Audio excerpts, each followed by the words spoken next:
Ce qui est politiquement explosif, c'est qu'une partie de celles et de ceux qui appartiennent à la communauté nationale s'en séparent progressivement.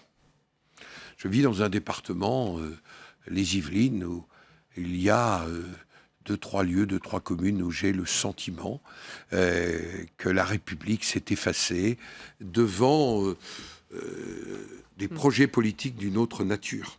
Et d'ailleurs, on n'est pas toujours dans la violence, mais parfois on est dans le silence. Et c'est parfois plus inquiétant, le silence.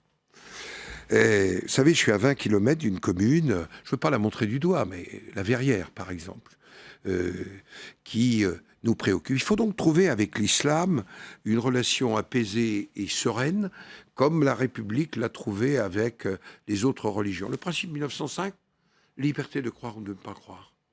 L'État assure, quelque sorte, la protection de la liberté d'exercer son culte. Mais en même temps, il y a un certain nombre de sujets. Il y a des rapports très nombreux qui ont été faits. Moi-même, avec Marcel Gauchet, je travaille sur ce sujet. Formation, imam et aumônier, transparence du financement, lutte contre l'islam radical, égalité homme-femme, sujet majeur, qu'on ne peut pas laisser uniquement qu'à des défilés à Paris. Parce que est-ce qu'il y a égalité homme-femme dans un certain nombre de lieux dans ce pays? La réponse est non. Et donc, je me bats pour la République. J'attends les propositions du gouvernement. Nous en aurons à faire.